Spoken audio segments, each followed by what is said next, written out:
तो good morning friend, today I am discussion about physics. पहले तो मैं फिजिक्स की बहुत टॉपिक बता दिया था, आज कुछ फिजिक्स की टॉपिक के बारे में रिवीजन करेंगे।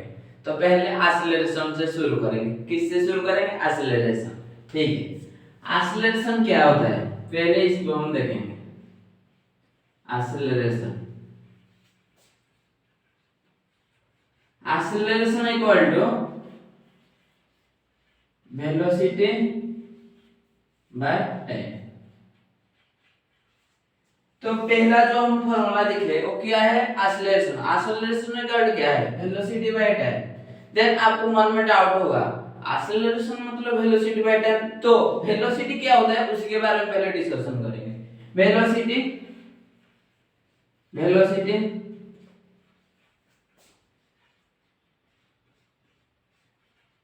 Displacement by time. देन आपके मन में और एक डाउट आएगा, हमारा डिस्प्लेसमेंट क्या होता है और टाइम क्या होता है। तो देखो, ये दोनों चीज को आप याद रखने के लिए मैं थोड़ा कुछ बताऊंगा जो कि कभी भी आप नहीं भूलेंगे।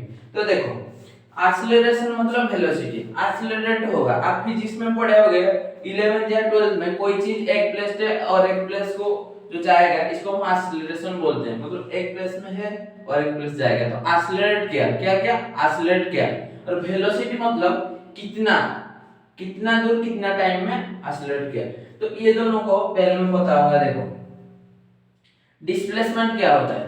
सपोज ये एक डिस्टेंस है, ये एक डिस्टेंस है और ये एक डिस्टेंस है। इसका रूट है ऐसे, जाने के लिए रूट ऐसा है, ये रोड है।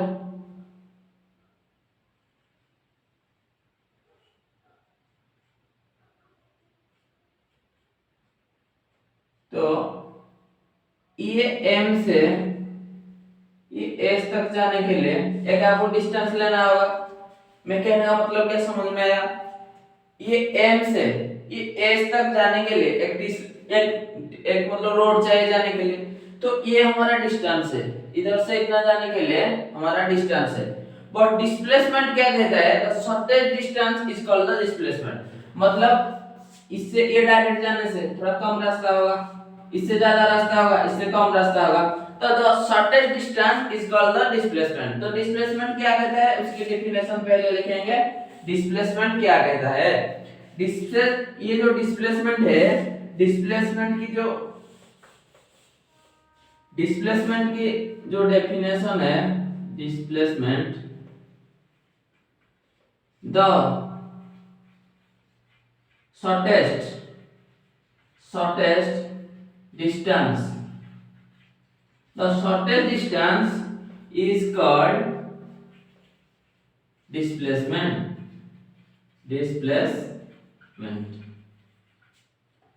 तो एक रास्ता से और एक रास्ता के लिए जाने के लिए बहुत ऐसे टेढ़े मेढ़े रास्ता होगा, जिगजैग रोड होगा। बट जो डायरेक्ट जाने के लिए जो डायरेक्ट डिस्टेंस है उसी को हम क्या बोलेंगे? डिस्प्लेसमेंट बोलेंगे। तो वेलोसिटी क्या है? डिस्प्लेसमेंट और टाइम। तो देखो, पहले हम एक्सीलरेशन के बारे में डिस्कशन करेंगे। एक्सीलरेशन इक्वल टू क्या है? Velocity by time. Velocity equal to acceleration by time. तो हम वेलोसिटी से आएंगे एक्सीलरेशन पर। देखो, velocity equal to displacement by time. Displacement की यूनिट क्या होता है? हर टाइम आपको याद रखना होगा, डिस्प्लेसमेंट की यूनिट बाय डिस्टेंस की यूनिट मीटर होता है और टाइम क्या हमारा सेकंड होता है। तो इसका यूनिट क्या होगा? इसका यूनिट होगा मीटर पर सेकेंड। तो एक चीज आपको याद रखना होगा, velocity equal to displacement by time. मतलब कितना शॉर्टेस्ट डिस्टेंस गया और कितना टाइम में गया। एक डिस्टेंस कितना शॉर्टेस्ट डिस्टेंस गया और कितना टाइम में गया, इसको हम क्या बोलेंगे? वेलोसिटी बोलेंगे। तो वेलोसिटी क्या है? वेलोसिटी है डिस्प्लेसमेंट बाय टाइम और उसकी यूनिट है मीटर पर सेकंड। देन हम एक्सीलरेशन के बारे में डिस्कशन करेंगे। एक्सीलरेशन क्या होता है? Velocity by time. Velocity by time. तो मैं वेलोसिटी की यूनिट बता दिया था मीटर पर सेकंड। तो ऑसिलेशन क्या होता है, कितना वेलोसिटी में गया कितना टाइम में गया, इसी को हम बोलेंगे ऑसिलेशन। तो oscillation directly proportional to velocity. जब भी वेलोसिटी चेंज होगा ऑसिलेशन चेंज होगा, बट जब भी टाइम पीरियड चेंज होगा ऑसिलेशन कम होगा, मतलब वाइस वर्सा। मतलब जब भी टाइम ज्यादा होगा ऑसिलेशन कम होगा, ऑसिलेशन ज्यादा होगा तो टाइम कम होगा। तो इसी की यूनिट हम डिस्कशन करेंगे। इसी की यूनिट क्या होगा, हमारा वेलोसिटी की यूनिट क्या है, वेलोसिटी की यूनिट है मीटर पर सेकंड और टाइम की हमारा क्या है ऑलरेडी सेकंड। तो इसकी यूनिट क्या होगा पहले देखेंगे। देखो इसकी यूनिट क्या होगा, ये नीचे चला आएगा। तो एक्सीलरेशन की यूनिट हुआ मीटर पर सेकंड स्क्वायर। तो ये दोनों हर टाइम एग्जाम में आता है और बच्चे लोग गलत करते हैं। Velocity equal to displacement time, और ये सब क्या है स्केलर क्वांटिटी नहीं है, ये हमारा क्या है, ये स्केलर क्वांटिटी नहीं है, ये वेक्टर क्वांटिटी है। ये दोनों क्या है, वेक्टर क्वांटिटी है। कौन सी क्वांटिटी है, वेक्टर क्वांटिटी।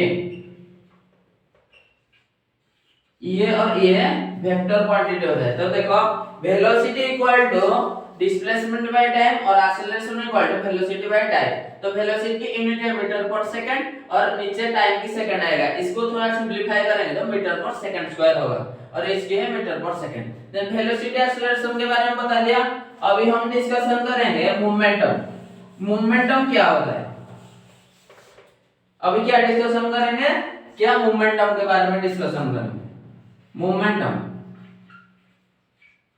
मोमेंटम ये एक्चुअली मोमेंटम क्या चीज होता है, मोमेंटम क्या होता है, मास इनटू वेलोसिटी। तो इसी को हम कैसे समझेंगे, देखो एक ये मास है, एक मास है, एक मास है, समझ में आया, और कितना वेलोसिटी में जा रहा है। एक मास है, कितना वेलोसिटी में one place to other place move कर रहा है, ये एक मास है ना। ये और एक प्लेस जाएगा तो कितना वेलोसिटी में जाएगा, इसको बोलेंगे मोमेंटम। मोमेंटम मतलब कोई बॉडी एक प्लेस से और एक प्लेस जो मूवमेंट किया उसी मूवमेंट को हम मोमेंटम बोलेंगे। ये प्लेस में है और एक प्लेस जाएगा, इसी को हम मोमेंटम बोलेंगे। तो मोमेंटम क्या है, momentum equal to mass into velocity. तो इसकी यूनिट कैसे निकालेंगे, इसकी यूनिट है सिंपली, इसकी यूनिट है मास की हमारा क्या है, मास की 10 केजी। आपको पता है कभी भी दुकान से कुछ खरीदेंगे तो क्या केजी के हिसाब से खरीदेंगे ना, इसीलिए मास की यूनिट क्या होगा केजी, और वेलोसिटी का क्या होगा, वेलोसिटी का मीटर पर सेकंड। तो इसकी यूनिट सिंपलीफाई करने से केजी मीटर पर सेकंड। तो इसकी यूनिट क्या है, केजी मीटर पर सेकंड। तो momentum equal to mass into velocity, momentum equal to mass into velocity, और इसकी यूनिट है मास की केजी है और वेलोसिटी है मीटर पर सेकंड है। इसको सिंपलीफाई करेंगे तो क्या होगा, केजी मीटर पर सेकंड। तो हम मोमेंटम के बारे में पता चल गया। अब इंपल्स के बारे में डिस्कशन करेंगे। इंपल्स क्या है, कौन से बारे में डिस्कशन करेंगे, इंपल्स के बारे में डिस्कशन करेंगे। इंपल्स ये टर्म हर टाइम एग्जाम में आता है, इंपल्स। इंपल्स क्या होता है, एक शॉर्टेस्ट टाइम में एक बॉडी कितना डिस्टेंस कितना फोर्स एक बॉडी में आया, इसको हम इंपल्स बोलेंगे। मतलब टाइम इनटू फोर्स। तो इंपल्स क्या होता है, एक शॉर्टेस्ट टाइम में एक शॉर्टेस्ट टाइम में हाउ मच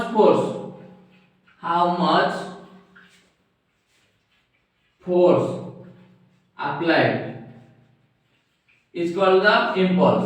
तो impulse क्या है, टाइम इनटू फोर्स।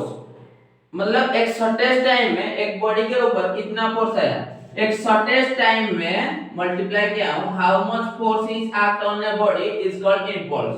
तो इंपल्स क्या है हमारा, एक शॉर्टेस्ट टाइम में कितना फोर्स एक बॉडी के ऊपर लगा, इसी को हम इंपल्स बोलेंगे। और इंपल्स की यूनिट कैसे निकालेंगे, इंपल्स की यूनिट सिंपली हमारा टाइम की मीटर है और फोर्स की हमारा यूनिट क्या है, न्यूटन है। फोर्स की क्या यूनिट है, न्यूटन है। तो हमारा न्यूटन, तो क्या होगा, इसकी यूनिट होगा न्यूटन मीटर होगा। तो इसकी इंपल्स की यूनिट क्या होगा, न्यूटन मीटर। तो इंपल्स के बारे में हम डिस्कशन करेंगे, कर लिए। अभी हम थोड़ा और एक जो काइनेटिक एनर्जी और पोटेंशियल एनर्जी सिंपली इसकी फार्मूला भी डिस्कशन करेंगे। तो काइनेटिक एनर्जी और पोटेंशियल एनर्जी उसके अभी फार्मूला डिस्कशन करें। पहला है काइनेटिक एनर्जी। काइनेटिक एनर्जी मतलब क्या है? काइनेटिक एनर्जी मतलब कोई चीज हॉरिजॉन्टली एक कोई फोर्स लेके एक बॉडी इधर से इधर गया, इसको बोलेंगे हमारा काइनेटिक एनर्जी। और पोटेंशियल एनर्जी क्या है? ये है पोटेंशियल एनर्जी। तो एक चीज ऊपर से नीचे गिरा, इसको हम क्या बोलेंगे? Potential energy. और काइनेटिक एनर्जी मतलब ऐसे जो गया। तो काइनेटिक एनर्जी की फार्मूला है half mv²। But potential energy की फार्मूला है mgh। तो इसमें g क्या है? g है हमारा ग्रेविटी, इसकी वैल्यू है 9.8 मीटर पर सेकंड स्क्वायर। तो मैं डिस्कस कर दिया काइनेटिक एनर्जी और पोटेंशियल एनर्जी। और एक बार डिस्कशन बता देता हूं। कोई चीज ये ऊपर है ना, कोई चीज नीचे गिरा, इसको हम क्या बोलेंगे? पोटेंशियल एनर्जी बोलेंगे। और काइनेटिक एनर्जी कोई हॉरिजॉन्टली मूव किया, कोई हॉरिजॉन्टली मूव किया, इसको हम बोलेंगे काइनेटिक एनर्जी। तो काइनेटिक एनर्जी की फार्मूला है हाफ mv² और पोटेंशियल एनर्जी की फार्मूला है mgh। g है कांस्टेंट 9.8 मीटर पर सेकंड स्क्वायर। देन हम डिस्कशन करेंगे ग्रेविटेशन। ग्रेविटेशन के बारे में डिस्कशन करेंगे। ग्रेविटेशन फोर्स क्या होता है? तो हमारा F equal to G m1 m2 by r²। ये है डिस्टेंस। ये क्या है? ये है डिस्टेंस। तो G भी कांस्टेंट है इधर। G की वैल्यू क्या है हमारा? G की वैल्यू 6.67 into 10 to the power -15 newton metre square पर केजी स्क्वायर। तो g का न्यूटन होगा ना, तो ये मीटर स्क्वायर पर केजी स्क्वायर। ठीक है, मीटर पर केजी। हाँ देखो, तो हमारा F equal G m1 m2 by r² और r है हमारा डिस्टेंस। और हमारा g की वैल्यू कितना है? 6.67 into 10 to the power 15 newton metre square पर केजी स्क्वायर। तो इसकी यूनिट और एक बार इधर लिख देता हूं ठीक से, न्यूटन मीटर स्क्वायर पर केजी स्क्वायर, जो जी की यूनिट है। तो ये चीज भी एग्जाम में कुछ मेनली रेलवे एग्जाम, ये सब एग्जाम में थोड़ा बहुत, इसरो एग्जाम में थोड़ा बहुत वो लाइक 2 क्वेश्चन दे दिया है। तो F equal to G m1 m2 by r² और G की वैल्यू है 6.67 into 10 to the power 15 newton metre square पर केजी स्क्वायर। देन ये तो सब मैं बता दिया। तो एक चीज आपको पूरा याद रखना है, हमारा जो SI यूनिट है, एक्चुअली हमारा SI यूनिट कितना है? टोटल 7 यूनिट है। हमारा जो SI यूनिट है, SI यूनिट टोटल 7 है। ये एक बार क्वेश्चन में आया था, बहुत सिंपली क्वेश्चन है। तो हमारा SI यूनिट क्या है? टोटल 7 है। इसमें दो चीज को आपको पूरा याद रखना। एक है कैंडेला, कैंडेला इसको याद रखना। एक है केल्विन, केल्विन इसको याद रखना। कैंडेला केल्विन, ये दो हाँ। और एक है मोल। ये तीन चीज और सब पता है आपको, टाइम का सेकंड पता है, डिस्टेंस का मीटर पता है। मेनली हमारा SI यूनिट टोटल 7 है, इसमें कैंडेला केल्विन मोल, ये तीन चीज को याद रखना। मैं बता देता हूं कैसे याद रखेंगे। देखो केल्विन क्या है? हमारा टेम्परेचर की, टेम्परेचर तो कभी कभी बच्चे लोग क्या करते हैं? सेल्सियस में टिक मार देते हैं। आप कभी भी सेल्सियस को मत लेना। केल्विन का किसका SI यूनिट है? केल्विन है हमारा टेम्परेचर की SI यूनिट। और केल्विन में मैं रेंज बता देता हूं। केल्विन का रेंज है 12 डिग्री केल्विन से फैराड। हाँ, केल्विन का है 233 केल्विन टू 333 केल्विन तक। तो हमारा जो रेंज है केल्विन की, तो 230 केल्विन से 337 केल्विन तक है। तो ये है केल्विन की। देन कैंडेला हमारा भी एक यूनिट है, आपको इसको याद रखना। कैंडेला हमारा याद नहीं आ रहा है, घटाता भी याद नहीं आ रहा है। और मोल है हमारा amount of substance, amount of substance. तो ये तीन चीज को आपको पूरा याद रखना और सब चीज आपका हो जाएगा आराम से।